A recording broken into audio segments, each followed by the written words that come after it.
You caught me having a bit of a break just before we kick off for today's speaker. Mark Linton here, ladies and gentlemen, from the Business Growth Network. Since lockdown, we've been out there helping businesses thrive, not just survive during the lockdown. And there's nothing different from today's meeting. Each month, we'll be bringing together some of the top entrepreneurs, some of those individuals who can share their ideas and share what they're doing different in the marketplace today to help you as small businesses and medium and large grow and really make more of what is currently the new way of doing business. So today's speaker, without any further ado, is Simon Washbrook. He is an entrepreneur. He is someone who's helped a number of businesses with understanding the sales process and set up his own software, email software, marketing tools to help businesses understand how they can get more from their marketing as well as from their social media. So welcome, Simon. Here we are in our offices in Birmingham. So, I know you're at home today, the Death Star. You always need a bit of company at home. Hi, Mark. How you doing? Good. So before you get into your presentation, just give us a bit of an insight about yourself and obviously for the viewers out there. Just for anyone watching right now, how we're going to work is Simon will share with us a bit of understanding what he does, how the business works and how you can improve your marketing and sales with it. And then at the end, we've invited one or two guests to join us live on the show. So Simon, over to you. So I suppose as a bit about me, I suppose, as a nutshell, my background is I went through the whole process of, I thought I turned all that off.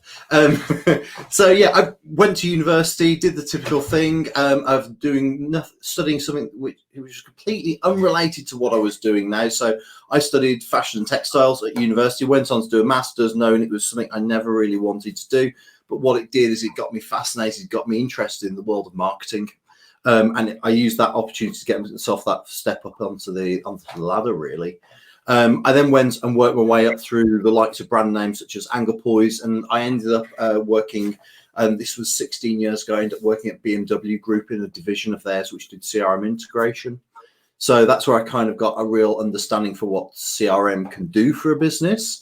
And then I kind of set up on my own 16 years ago, where I was kind of working in a design agency, providing marketing support for businesses, and really saw that there was a gap in the marketplace and what small businesses needed. Whatever they did, they always kind of wanted it to be sales related. So whether you're sending a bit of email marketing out, as Mark mentioned earlier, or whether you're doing social media, whatever it is, it always needed to have or wanted to bring back sales. And there was that gap between what the software provided and what they needed. So that's why I got to the point of building Popcorn. So it made businesses' lives a lot simpler and a lot easier.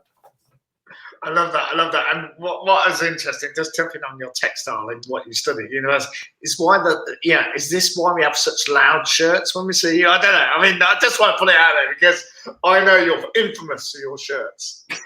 I have to admit, I've always had a love of textiles. It's always been part of me, but my love of special shirts, t-shirts, has really come from the last 5-6 years. So I suppose influenced by the textiles career, but nothing else.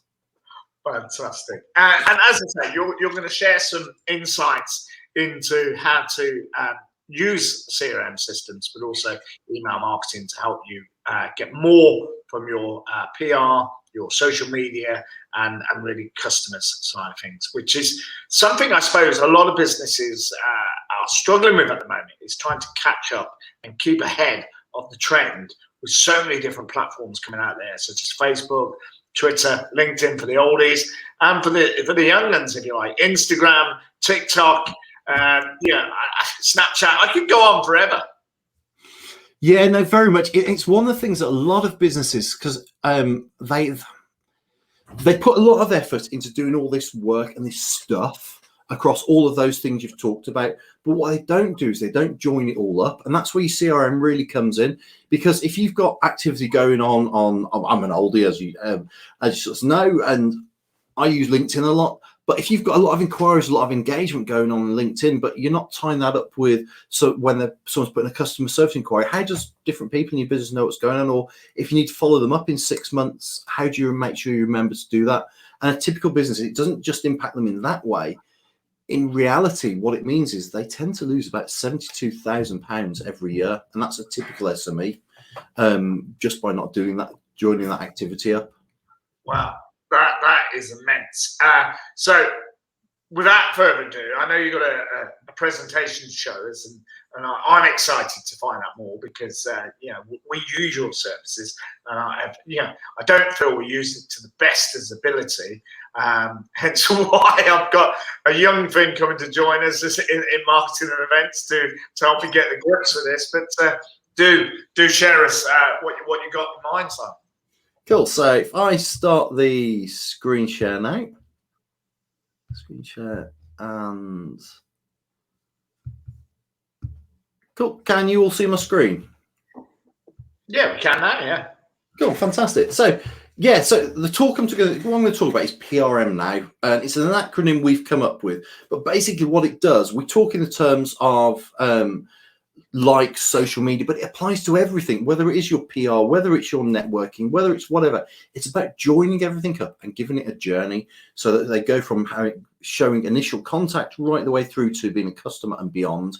So we sort of put together a really simple 6-step guide which talks you through that sort of journey you need to go on. But before I go into that, I suppose one of the things I like to cover is what is PRM. And as it says on the screen there, you can all read it, prospect relationship management. And it focuses specifically on prospects and puts them as individuals. So it puts you on the emphasis, your emphasis on the contacts and then how you can go on to nurture them. And the reason we do this is because the term which everybody knows, which is CRM, is a huge term. And if you look at it historically, it started off as being basically being a fancy spreadsheet.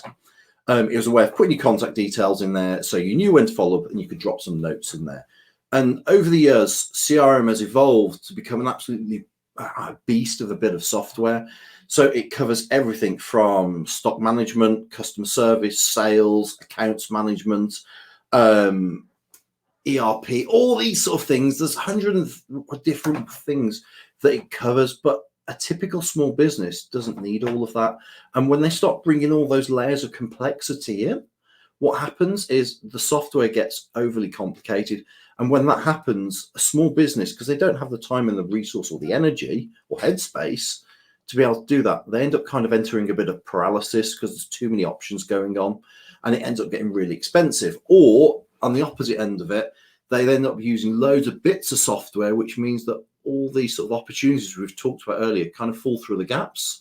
So by focusing just on the prospect management side of it, which is where we put a lot of our time and energy by doing all this activity, you actually start generating a lot more business and it makes your life a lot simpler. So that's kind of the principle of why we talk PRM. And the sort of 6 steps, as I sort of told you, they sort of talk through these steps and sort of here they are. So the first one is P, and it stands for post, really. And as it says on here, it covers the social media, how you can go about generating quality engagement. Now, we all do social media, and we all do a lot of it. Some of us better than others. But in a way, what we do is we kind of treat it as an old phrase. It's like flinging mud at a wall, really, isn't it? You just hope that something's going to stick there. But what actually happens is the social media wall is really fast and a really temporary process. So you start throwing stuff on there, and even if it sticks, it's only going to stick for a second. So in this little section of post, what we do is we kind of go through and cover some of the tricks that will help to increase your brand awareness, to help to increase it. So you start to get that bit of engagement and start to get it going. And as I sort of say, it turns that basic engagement into direct engagement. And that is the key thing you want from social media, is to be able to go, look, these people are engaging with what I'm doing. And when they start to engage, that is the key thing. Now, that I want to be very clear. When I talk about doing this sort of stuff in this sort of first 2 steps, I'm not telling you these people want to become customers. What they're doing is it's helping you to filter out the people that you need to target your time and energy on, because they might become customers, to go and follow them through the process.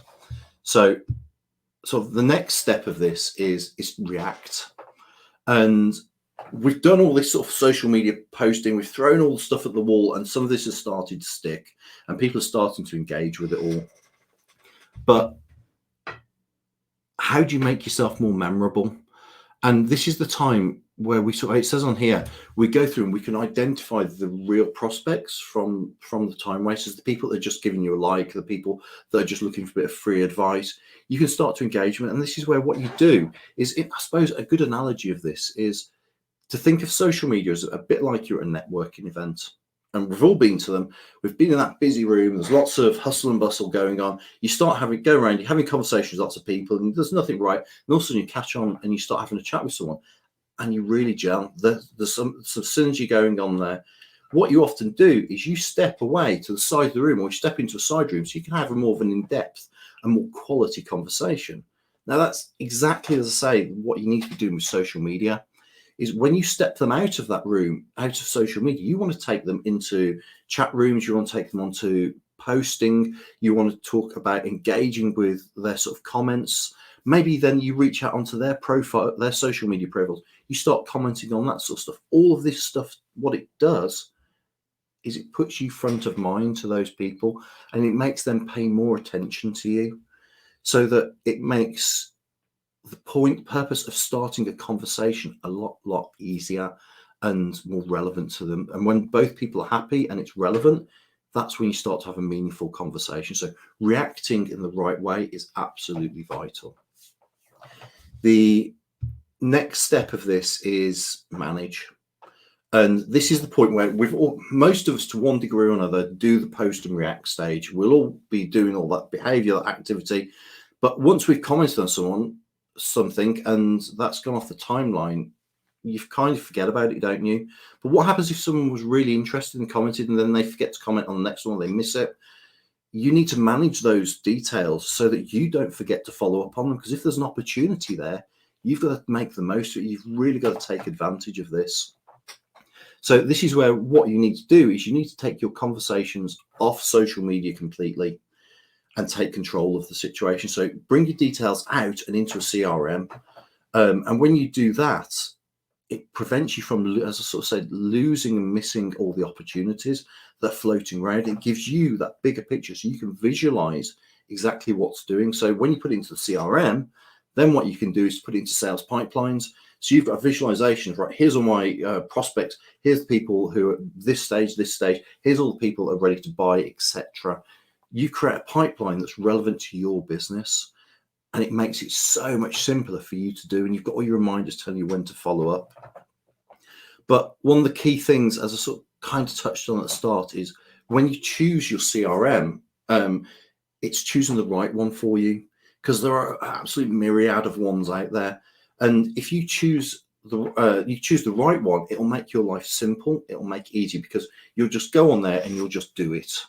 You won't be worrying about, how do I do this? Oh, it's going to take a lot of time, a lot of effort, or did I put this here, there, or whatever it is. But what it means is that, as I say, you'll do it. And when you do it, the information that goes into the CRM then becomes valuable, it becomes current, and it starts pumping out really good information for you to use as a sales tool. So management side is absolutely vital for you.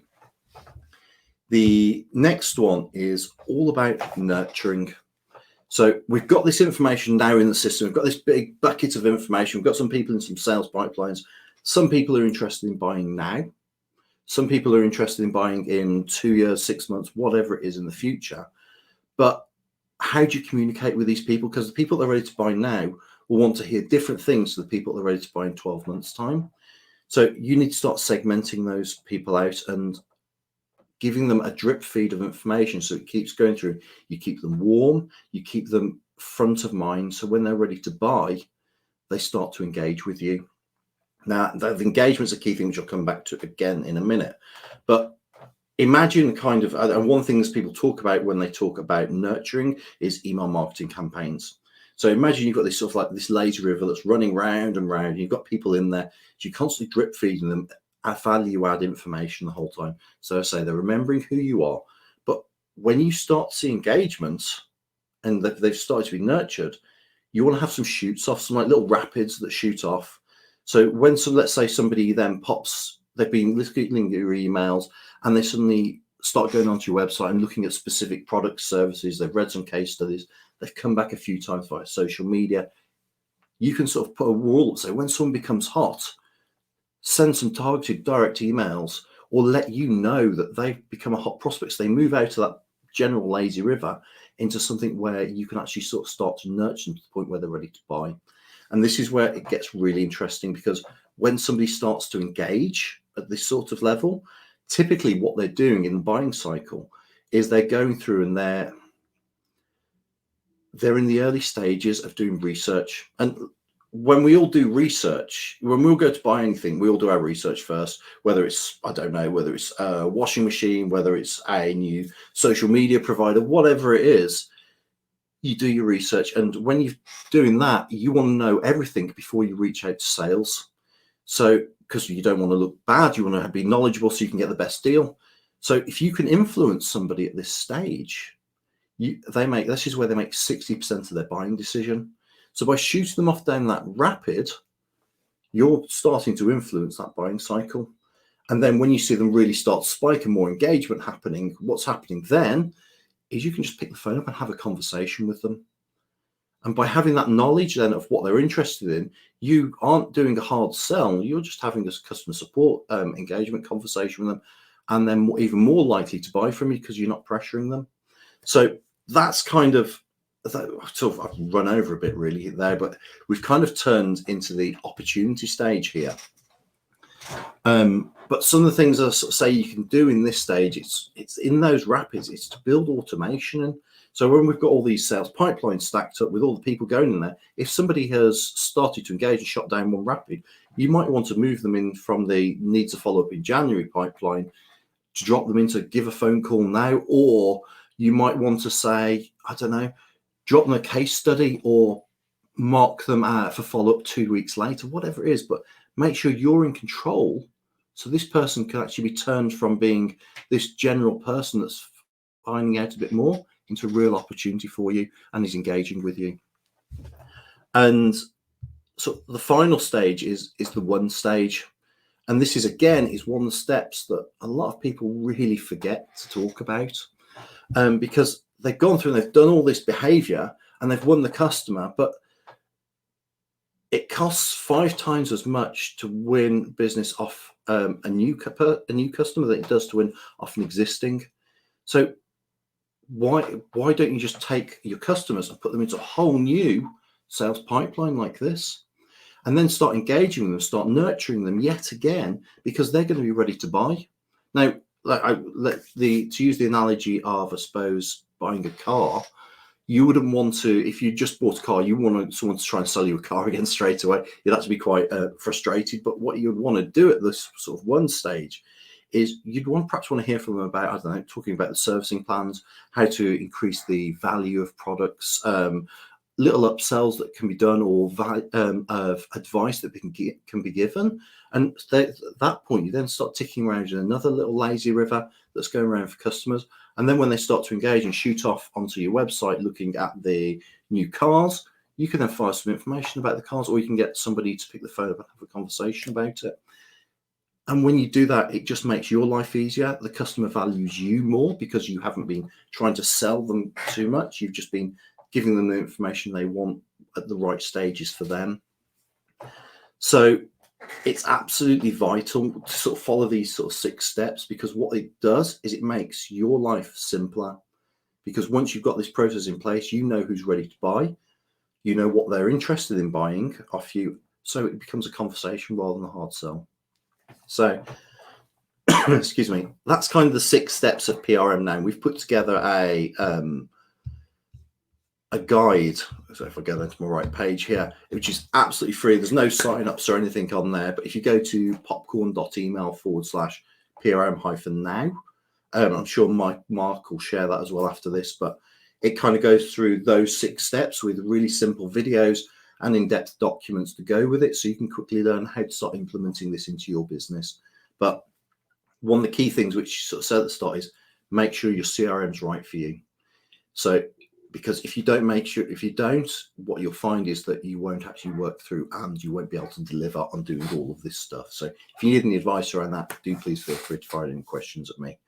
So hopefully that's explained it. I've realized I've spoken very fast during this, so hopefully it's all made sense. But if you have any questions, feel free to fire them. But I suppose final thing to say is my software, which we've developed, says Popcorn. I should really have said this at the start, shouldn't I? What Popcorn does is it brings all the essential tools a small business needs together in one place. So inside of Popcorn, you've got CRM, you've got email marketing, you've got lead generation, you've got web tracking, you've got automation, sales pipelines. It's all there. It's not overwhelmed, and it's just made really simple. And it works perfectly with this PRM now process. It means you can just focus on doing what you need to do and generate sales leads. So I suppose over to you, Mark, if you've got any questions. No, I mean, trust me, we've got an audience for questions, because it's not one of those shows where we just listen to you talk all day. No, I'm joking. Real observations for you, because over the years, and possibly typical of most people who are driven by sales, they hate CRMs. They hate the idea of putting data into something, and then it's always marketing's fault that you don't actually get that business that you want, or there isn't enough leads coming on.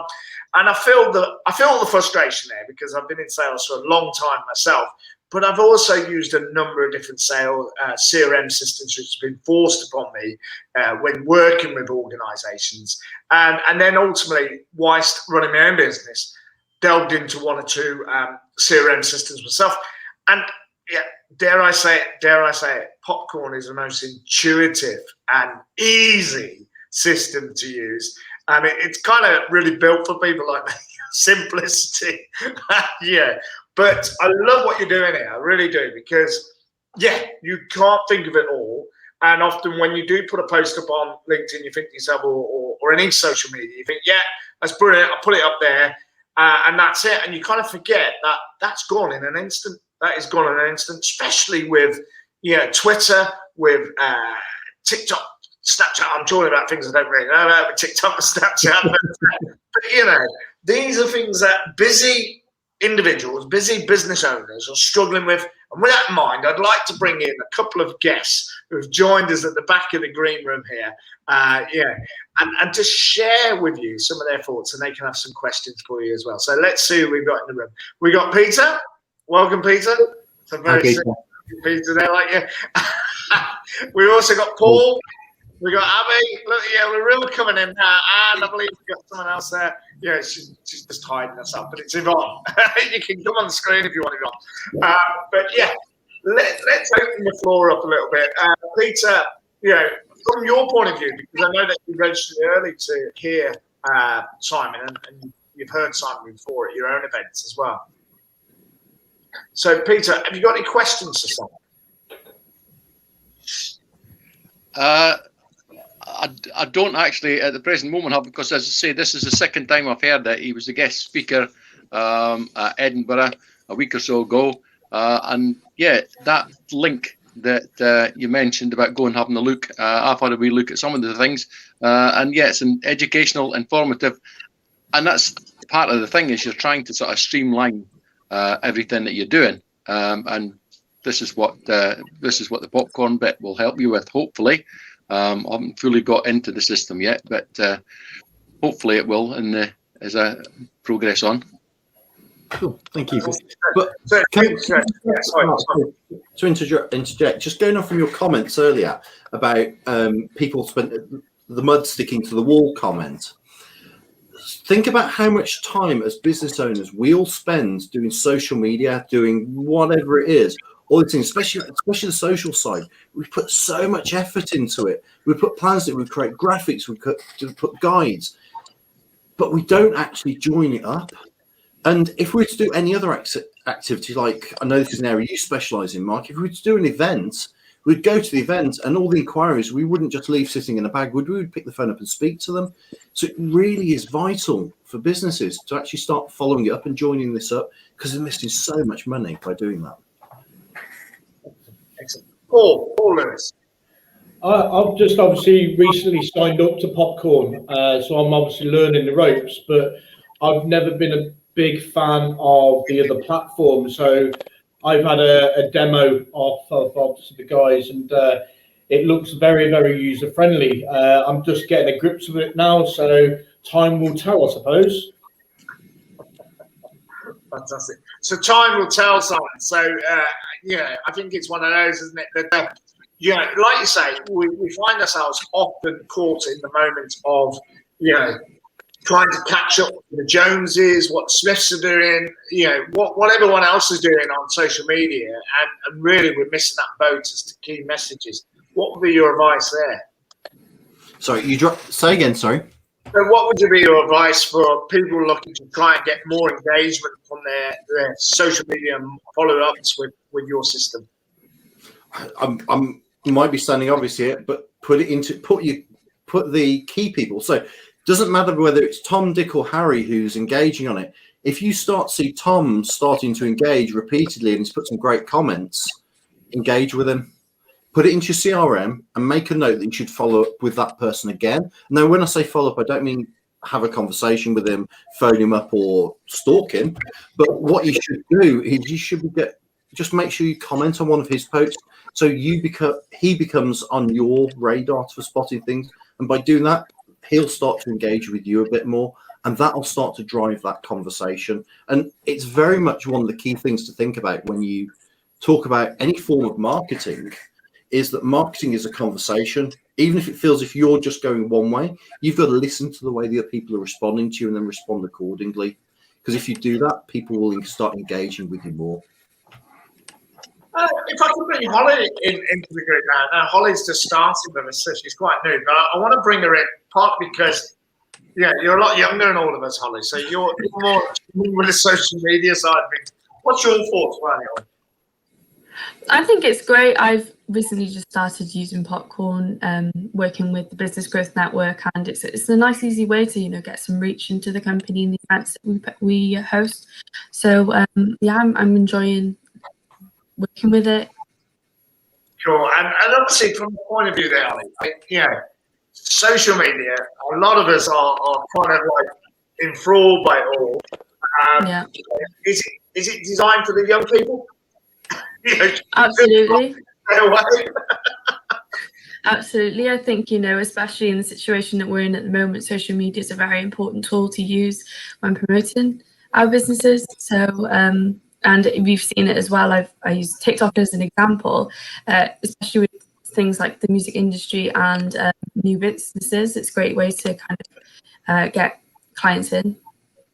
Fantastic. So from that point of view there, Simon, so and it is a purpose with your system and your software. You're there to try and really engage and help people like us, business owners, track what we're doing and kind of keep a note of it, as well as using the email system to use that as a polite introduction and follow-up once we've done some of those engagements. Very much, yeah. And I think one of the key things, the really powerful thing inside the platform is the ability to do tagging. Now, I know I've had a conversation with Paul about this. It's about understanding which customers are interested in what and how you can separate them. Because a lot of people think in terms of MailChimp, the traditional way is, right then, I've got this list of customers, I'm going to upload them as a list. And when you have that list, I'm then going to just keep sharing my information out to that list. And at some point, somebody will buy. And that's and I'm not knocking MailChimp, it's a very good tool, but that's a very good way. It's a bit like throwing the mud at the wall. And something's going to stick eventually. But thinking back to the analogy of the car showroom, if you understand where people are and you start tagging people, so instead of having one column, you've got 2 or 3 columns. But then when somebody wants to move from there, they can easily drop over into another one, or you can just quickly do a search and say, right then, show me everybody who's bought a car in the last 6 months, based in Birmingham, and has been on my website recently and is a hot prospect. And it'll take your database from sort of, as I get myself in the middle of the camera, from being that big right the way down to that. And when you're dealing with that small sector of people, it doesn't create more work for you. What it does, it means you can just focus on those small people and you get far greater returns, because they'll listen to what you've got to say more and you'll get more sales from it. Fantastic. Yvonne, are you there? Are you hiding? I'm not quite sure if your camera doesn't work. Sorry, Mark. I'm I'm giving blood at the moment. All right. You bring a new element to the show. Yeah. Brilliant. No, Well done. honestly, I am listening intently, and I love what That's Simon real does. multitasking. That is a first for me. That's why I'm on the phone as opposed to. I love it. Dedication. Do you have a question for Simon? Yeah, can you take my place on this chair? I'll leave that one to you. Oh, bless you. I'm I not love doing it, it I love willingly, believe me. But no, thank you. Yeah, Simon, I love what you do. I've got a CRM. I don't use it much. I've got someone else to do it for me, only because it's easier. I just type in what I'm looking for. They've already put all the information in, which is lovely. But yeah, I love what you do, and I love how you explain it as well. Thank you. Okay, thank you. Key thing I would say in your situation is make sure that flow of communication between yourself and the person that's inputting the data is joined up.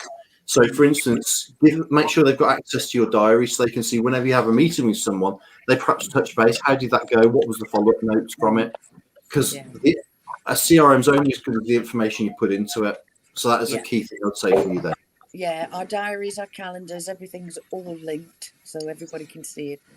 I'm not techy enough to do it. I just use it. Brilliant. It's a bit like driving the car. I never put petrol in it. I love it. Les, you're not a stranger to technical things because you deal with the Excel. Yeah. So, from your point of view, have you got a question for Simon and obviously observation from where you're coming from? Yeah, I love Simon. And basically, I'm one of these throw the mud at the wall people. So I need a bit more guidance, and it would be anything to help would be great. So I have lots of connections on LinkedIn and Twitter and Facebook. Not a big fan of Facebook, but certainly LinkedIn. So I need to be able to be smarter with that. So any help would be great. Cool. Well, I'd say the guide will talk you through it, and it really is quite a simple guide. So the videos, I think Peter hopefully will back me up on this one. The videos they range between sort of 2 and 5 minutes, so you're not having to sit and watch for ages. There's a supporting document that will go through that, but at the same time, if you're not sure about it, you want to see how it all joins up, feel free to pick the phone up and give us a call. Cheers, mate. I love that. Yeah. What I also love is, Les, you know we're broadcasting on Facebook, don't you? Yeah. He'll tell you how it is. I'm a great fan of LinkedIn. We can't broadcast live on LinkedIn. Don't worry, we'll post it later. But I don't like the idea of Facebook. We have like hundreds of followers on Facebook. Don't worry, mate. Do you know what? My wife answers on my behalf. I shouldn't maybe say that. Well, if you got a PA, is that what you're telling us? It's inadvertent. Sorry, Les. It's great to see so many people engaging with yourself, Simon. I feel like you've got a fan club here. Is there something you needed to tell me before coming live? I'll always take a good bit of loving. Thank you. Especially with that shirt. Sorry? Especially with that shirt he's wearing today. Oh, yes. Perhaps this is a whole new marketing angle for me. Perhaps I can start giving these shirts out to people. Yeah. Send them a bit of Lego, Simon. Sorry? Send them a bit of Lego. Not a chance. Don't share the Lego. The Lego's my private geek moment. Well, touching on that, actually, you won an award, didn't you? You won an award, which kind of touches me very much, and because if anyone's ever read any posts I put out, I do miss words, I do miss beginnings and ends, and it was only diagnosed recently that my son has got dyspraxia, which is an element of dyslexia, and I've never been diagnosed. And they said, well, one of the family members must have it. And he said, yes, you do, Dad. But I believe you won an award, haven't you, Simon? Can you talk a little bit about that? Because I think I haven't. Hang on. I've actually got it here. So we won an award recently, back in December, from the Dyslexia Awards. It's a national award which supports people. It's looks at people with dyslexia and some of the good things they've done. So it celebrates success. It's a brilliant organisation to get involved with. I know we're going to be supporting them more as the future goes on. So big shout out to Elizabeth Wilkinson if you by chance is listening. But the reason we won the award was I was very proud because it was for innovation, and it looked at what the platform does, how we make a difference. And I won't go into all that because a lot of you guys know what the platform does. But talking on the dyslexia front, that's what dyslexia does to people. A lot of people kind of think about dyslexia as in, they can't spell or they can't read very quickly. But it's just a different way the brain works. And it means, to put it in very simple terms, you're more left brain biased than right brain biased.